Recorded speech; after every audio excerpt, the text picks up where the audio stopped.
जब भी कोई व्यक्ति गौतम बुद्ध के संघ में शामिल होता था तो बुद्ध उसे सबसे पहले शांत रहने के लिए कहते थे। ध्यान की अवस्था में जाने से पहले उस भिक्षु को शांत रहना सिखाया जाता था। आज के दौर में हर तरफ सौरी शोर है। इसकी वजह से दिमाग में तनाव पैदा होना लाजमी है। ऐसे में अगर आप हर रोज कुछ देर मौन रहने का अभ्यास करते हैं तो इससे आपके तनाव पैदा होने वाले हार्मोन के लेवल में कमी आती है। इससे आपका दिमाग शांत होता है, गुस्सा नियंत्रित रहता है और तनाव बढ़ाने वाले हार्मोन्स का लेवल घटता है। आज के इस वीडियो में हम जानेंगे कि किन मौकों पर हमें शांत रहना है और किन मौकों पर हमें बोलना है और शांत रहने से हमारे अंदर क्या बदलाव आ सकता है। दोस्तों, संध्या काल का समय था। गुरु अपने सभी शिष्यों को बुलाते हैं और कहते हैं, कल सुबह सब लोग नदी में स्नान करने के बाद तुरंत हमारी कुटिया के सामने उपस्थित हो जाना। सभी इसी से हैरान रह जाते हैं कि हम लोगों ने कुछ गलती की है क्या, लेकिन गुस्से से यह कहते हैं कि हो सकता है कि गुरुजी कल सुबह कुछ अच्छी बात बताने वाले हैं। सब लोग रात को सही समय पर सो जाते हैं और सुबह उठकर सभी लोग नदी में स्नान करने के बाद वापस गुरुजी के सामने उपस्थित हो जाते हैं। गुरु कहते हैं, आज हम तुम सबको चुप रहने के फायदे के बारे में बताऊंगा। गुरु कहते हैं, 10 मौके जहां पर चुप रहने से होता है लाभ और बोलने से नुकसान। गुरु कहते हैं, अगर आप इन 10 मौकों पर शांत हो गए यानी मौन हो गए तो आप जो चाहेंगे वही मिल जाएगा। आपकी जिंदगी में चमत्कारिक बदलाव शुरू हो जाएंगे। जरूरत से ज्यादा बोलना या चुप रहना दोनों ही अच्छी बात नहीं है। जैसे जरूरत से ज्यादा बारिश हो जाना या फिर धूप दोनों ही दिक्कत देती है, उसी तरह अनावश्यक बोलने से भी काफी नुकसान होता है। गुरु कहते हैं कि पहला ऐसा मौका जहां पर व्यक्ति को चुप रहना चाहिए, बिना तथ्य के ना बोले। गुरु ने कहा, अगर आपके पास कोई तथ्य नहीं है तो वहां चुप रहने में ही भलाई है। चुप बैठने से दिमाग में नई कोशिकाओं का निर्माण होता है और इससे ज्ञान की वृद्धि होती है। बोलने में भलाई वही है जहां आपको किसी चीज के बारे में पूरा ज्ञान हो। अगर आप बिना तथ्य के कहीं बोलते हैं या फिर बेवजह बोलते हैं तो आपका वहां मजाक भी बन सकता है। अगर आपके पास पर्याप्त जानकारी नहीं है, ऐसी जगह पर बोलने से आपका मजाक तो बनी रहेगी, साथ ही साथ लोगों का भरोसा भी आपसे उठने लगेगा। इसलिए ऐसी जगह पर शांत रहो जहां तुम्हें पता ना हो कि क्या बोलना है क्या नहीं। कई बार कुछ लोग ऐसे होते हैं जो हर जगह अपनी उपस्थिति बताने लगते हैं। उन्हें पता नहीं होता है कि हमें क्या बोलना है, लेकिन फिर भी बोलते जाते हैं और फिर बाद में दूसरे लोग उनके जाने के बाद उनका मजाक उड़ाते हैं। जब तक आपको उस तथ्य के बारे में अच्छा ज्ञान नहीं है, उसके बारे में पता नहीं है, तो वहां चुप रहना ही ज्यादा समझदारी है। गुरु ने कहा, दूसरा ऐसा मौका जहां पर व्यक्ति को चुप रहना चाहिए। शब्दों से न पहुंचे ठेस। अगर आपके शब्द किसी को मानसिक ठेस पहुंचा रहे हैं तो वहां चुप हो जाना चाहिए। कमजोर व्यक्ति के बारे में कुछ भी बोलकर आप महान नहीं बन सकते हैं। महान आप किसी कमजोर का साथ देने में बनेंगे। कई बार होता है कुछ लोग अपने से छोटे व्यक्ति को भला बुरा कहते रहते हैं। सामने वाला इंसान तो कद से आपसे छोटा है, वह आपको कुछ नहीं बोलेगा, लेकिन आप उसकी नजरों में गिरते चले जाएंगे। हो सकता है कि कल वह भी आपसे पद में बड़ा हो जाए। पद में आपसे जब वह बड़ा हो जाएगा तो आज जो रवैया आपका उसके साथ है, आने वाले समय में वह भी आपके साथ वही करेगा। आप किसी को नीचा दिखाकर बड़ा नहीं बन सकते हैं। बड़ा बनना है तो अपने से छोटे लोगों का इज्जत भी करना सीखें और साथ ही साथ बड़े लोगों का भी सम्मान करना चाहिए। लोगों को लगता है कि अगर वह अकड़कर बोलेंगे और सामने वाले को नीचा गिराने की कोशिश करेंगे तो वह बड़े बन जाएंगे, तो यह उन सब की भूल है। बड़े होने की बजाय आप उनकी नजरों में गिरते चले जाएंगे। गुरु ने आगे कहा, इसलिए शिष्यों, तुम सब जब भी बोलना आदर भाव से बोलना ताकि तुम्हारी बात लोगों को अच्छी लगे। बोलने में भाई बहन, माता पिता, मित्र इत्यादि संबोधन शब्दों का इस्तेमाल जरूर करना। इससे तुम्हारी मान प्रतिष्ठा तो बढ़ेगी ही, साथ ही साथ लोगों की नजरों में तुम समझदार व्यक्ति बनते जाओगे। गुरु ने आगे कहा, तीसरा मौका जहां पर व्यक्ति को चुप रहने में ही भलाई है। क्रोध या घृणा करने वाले लोग, जब कोई अपना या सगा संबंधी आप पर क्रोध कर रहा हो, आपका अपमान कर रहा हो, तो आपको उस वक्त चुप रहना चाहिए ताकि सामने वाले का गुब्बारा पूरी तरह से फट जाए। आप यदि सही हैं तो उसे कतई माफीनामा गए और चुप रहकर ही सही समय का इंतजार करें। वह खुद आपसे माफी मांग लेगा जब उसे अपनी गलती का एहसास हो जाएगा। गुरु आगे कहते हैं कि अगर आपका कोई सगा संबंधी आप पर क्रोध कर रहा हो और आप उस समय शांत हैं, तो यह आदर सम्मान देने की निशानी होती है। इससे न कोई छोटा होता है और न ही बड़ा।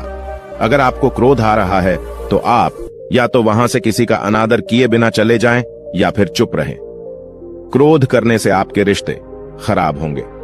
क्रोध करने से हमेशा क्रोध करने वाले व्यक्ति का ही बुरा होता है। गुरु आगे कहते हैं कि एक बार की बात है, एक सांप जंगल से भागते हुए किसी राजा के घर में पहुंच गया। लोगों ने छेड़खानी की तो वह बहुत ही गुस्सा हो गया, जिससे घर में जो तलवार पड़ी हुई थी उसी को लपेटकर कसने लगा और धीरे धीरे उसका पूरा शरीर कट गया। ठीक उसी प्रकार हमारा गुस्सा भी हमारे शरीर को तलवार की भांति काटता रहता है। गुस्सा ध्यान से खत्म होता है प्रतिदिन। अगर आप ध्यान की मुद्रा में बैठे हैं तो आपका गुस्सा आपके नियंत्रण में रहेगा। गुरु आगे कहते हैं कि यह तरीका है कि आप प्रतिदिन ध्यान का अभ्यास करें। इससे आपके शरीर में जो हार्मोन्स गुस्से को बढ़ावा देते हैं वह सब तुम्हारे नियंत्रण में रहेंगे, जिससे शरीर गुस्से पर आसानी तुम्हारा से काबू पा लेगा। लेकिन एक तरीका यह भी है कि जब भी आपको गुस्सा आए तो आप यह समझने का प्रयास करो कि क्या मेरा गुस्सा जायज है या नहीं। हमें वहां पर बोलना चाहिए कि नहीं। जब आप खुद इस बात का आकलन लगा पाएंगे तो आपको खुद पता चल जाएगा कि हमें गुस्सा करना चाहिए या नहीं। फिर भी आपको गुस्सा आ रहा है तो आप वहां से हटने का प्रयास करें, वहां से दूर चले जाएं। धीरे धीरे समय के साथ आपका दिमाग शांत हो जाएगा। गुरु ने कहा, चौथा ऐसा मौका जहां पर इंसान को बहुत ही समझदारी के साथ काम लेना चाहिए, वहां पर आपको चुप रहना ही चाहिए, जहां पर उस मुद्दे से आपका कोई संबंध ना हो। अगर आपका किसी मुद्दे से कोई संबंध ना हो तो वहां आपका चुप रहना बनता है। बिना किसी वजह अगर आप दूसरे के मुद्दे पर बोलेंगे तो यह आपके लिए अनिष्टकारी होगा। इसमें केवल और केवल आपका ही नुकसान है। जल्द ही आप किसी दो लोगों के बीच हो रहे विवाद में जल्दी अपनी टांग न डालें। अगर सामने वाला आपको बुला रहा है अपना झगड़ा शांत करवाने के लिए तो ही आप वहां पर जाएं। किसी की व्यक्तिगत जिंदगी में दखल अंदाजी नहीं देनी चाहिए जब तक कि वह व्यक्ति आपको नहीं बुलाता है। अपने झगड़े को शांत करवाने के लिए कुछ लोग फालतू में दूसरे के विवाद में कूद पड़ते हैं। इससे उनके मान सम्मान मर्यादा पर लोग उंगली उठाने लगते हैं। गुरु कहते हैं कि 10 मौकों में 5वां ऐसा मौका जहां पर व्यक्ति को बहुत ही समझदारी के साथ चुप रहना चाहिए। आपके शब्दों से किसी मित्र को हानि न पहुंचे। अगर आपके शब्द सामने वाले के परिवार या मित्रों की प्रतिष्ठा के बारे में बुरी झलक दिखा रहे हैं तो आपको चुप रहना चाहिए।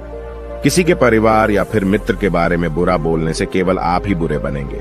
जो चीज आसानी से खत्म की जा सकती है उसे अपने शब्दों से बड़ा न करें। बिना चिल्लाए बात करने का प्रयास करते रहना चाहिए। अगर आप बिना चिल्लाए कोई बात नहीं कह सकते तो आपका चुप रहने में ही भलाई है। किसी पर चिल्लाने से आपके व्यवहार के बारे में पता चलता है। ज्यादा बोलने से चीजें हमेशा खराब ही होती हैं। कई बार कुछ रिश्ते ज्यादा तेज बोलने की वजह से टूट जाते हैं। इसलिए अपनी आवाज में मीठापन लाएं। आपके शब्दों से आपके दोस्त को हानि नहीं पहुंचनी चाहिए। कभी कभी दोस्तों के जब हम मजाक हैं तो रहे कि आपके शब्दों से किसी का अनादर ना हो। मजाक को भी हमेशा शब्दों के मायने में ही रखें। जहां किसी को शब्दों से चोट लगे वहां चुप हो जाएं। ज्यादा बोलने से हमेशा नुकसान ही होता है। किसी और की प्रतिष्ठा को अपने शब्दों के माध्यम से उसे हानि नहीं पहुंचानी चाहिए। यदि आपके शब्दों से किसी और की प्रतिष्ठा को ठेस पहुंच रही है तो वहां आपको चुप हो जाना चाहिए। जब कोई व्यक्ति आपके सामने नहीं है तो आप उस व्यक्ति के बारे में बुरे शब्द किसी तीसरे व्यक्ति के सामने न बोलें। गुरु कहते हैं, छठा मौका जहां पर व्यक्ति को चुप रहना चाहिए, जब कोई कर रहा हो किसी की बुराई। जब कोई आदमी आपके सामने किसी तीसरे आदमी की बुराई कर रहा हो तब तुम्हें चुप रहकर बस सुनना चाहिए। अपनी राय व्यक्त नहीं करना चाहिए, क्योंकि जो आज आपके सामने किसी तीसरे की बुराई कर रहा है वह कल किसी और के सामने आपकी बुराई भी कर सकता है। यदि आपने कुछ कहा है तो नीति शास्त्र के अनुसार जो अपने मुंह को बंद रखता है और बुद्धि से काम करता है वही इंसान समझदार होता है। बिना जरूरत के बोलना, किसी के बारे में किसी के बीच में बोलना यह गलत बात है। कभी कभी हमारे लिए बुद्धिमानी इसी में होती है कि हमें अपना मुंह ऐसी जगह पर नहीं खोलना चाहिए। गुरु आगे कहते हैं कि 10 मौकों में 7वां ऐसा मौका जहां पर व्यक्ति को चुप रहना चाहिए, जब कोई नहीं समझे आपकी भावना। यदि आपको लग रहा है कि कोई व्यक्ति आपकी भावना, दुख या परेशानी को शब्दों में नहीं समझ रहा है, यदि आपको लग रहा है कि सामने वाला व्यक्ति आपकी भावना या दुख को या आपकी जो परेशानी है उसको वह समझ नहीं पा रहा है या समझने का प्रयास ही नहीं कर रहा है या वह आपको ध्यान से सुन ही नहीं पा रहा है, तो ऐसे व्यक्ति के सामने आप चुप ही रहें। क्योंकि ऐसे लोगों को आपकी भावना या दुख से कोई मतलब नहीं होता है। ऐसे लोगों को अपना राज बताकर आप पछताएंगे ही बाद में। इसलिए हर किसी को अपने मन की बात नहीं बतानी चाहिए। अगर आपको लग रहा है कि सामने वाला आपकी बात को नहीं समझ पा रहा है, आपकी भावनाओं को नहीं समझ पा रहा है, तो वहां पर आपको नहीं बोलना चाहिए, क्योंकि आज में आपका मजाक ही बन जाएगा जब आपको लगने लगे कि सामने वाला आपकी भावनाओं को ठीक तरीके से समझ रहा है, आप जो कह रहे हैं वह ठीक से सुन रहा है, तभी आप उसे अपनी बात कहें। गुरु कहते हैं कि 8वां मौका जहां पर आपको चुप रहना चाहिए, जब कोई इंसान अपना दुख व्यक्त करे। यदि कोई इंसान अपने दुख या परेशानी को आपको बता रहा है, तो इसका मतलब यह है कि वह आपको अपना समझ रहा है। ऐसे में तुरंत ही उसे समाधान बताने के बजाय चुप रहकर उसके दुख या समस्या को सुने। उसके दुख या समस्या को किसी और को न बताएं। वह इसलिए नहीं बता रहा है कि उसकी समस्याओं का समाधान कर देंगे, बल्कि वह इसलिए भी बता रहा है कि सामने वाला उसकी बात को समझ रहा है। कई बार बताने से दुख कम हो जाते हैं। आपको अपना दुख इसलिए बता रहा होगा कि उसे लग रहा है कि आप उसकी बात को समझ रहे हैं। दुख बांटने से कम हो जाता है। इसलिए जब कोई व्यक्ति अपना दुख आपसे व्यक्त करे, तो आप चुप मारकर उसकी बात को बहुत ही ध्यान से सुने, ताकि उसके दुख कम हो जाएं। उसके मन का बोझ हल्का हो जाए, क्योंकि उसके मन में जो भी बातें थीं वह आपको सब बता दिया। गुरु आगे कहते हैं कि 10 जगहों में 9 ही ऐसी जगह जहां पर आपको चुप रहना चाहिए। जहां पर दुष्ट प्रकृति के लोग रह रहे हों और गाली गलौज कर रहे हों, तो आप वहां पर मत जाइए। ऐसी जगहों से आप चुपचाप निकल जाएं, अर्थात अपनी प्रतिक्रिया दिए बिना आप वहां से चले जाएं, क्योंकि जिसकी जुबान खराब होती है, जो दुष्ट प्रकृति के लोग होते हैं, उनको आप ऐसे समय में नहीं समझा सकते हैं। जब उनका दिमाग पूरी तरह से शांत हो जाए, तभी वह आपकी बात सुनेंगे। इसलिए जहां पर दुष्ट प्रकृति के लोगों आपकी बात को न मानते हों और न ही सुनते हों, तो आपको वहां पर नहीं बोलना चाहिए। गुरु कहते हैं कि 10 माह ऐसा मौका जहां पर आपको शांत हो जाना चाहिए। अपनी सफलता का राज हर किसी को न बताएं। कई बार होता है कि कुछ लोग जो सफलता को बहुत ही जल्दी अर्जित कर लेते हैं, वे हर जगह अपनी सफलता का ढिंढोरा पीटने लगते हैं। ऐसे में क्या होता है कि कई लोग आपकी सफलता से खुश नहीं होते हैं। अगर आप अपनी सफलता का जबरदस्ती लोगों में ढिंढोरा पिटवा रहे हैं, तो लोगों की नकारात्मक ऊर्जा आपको प्रभावित कर सकती है। जब आप सफल होंगे तो सबको पता चल जाएगा कि आप सफल हो गए हैं। ढिंढोरा पीटने से नुकसान आपका ही होगा।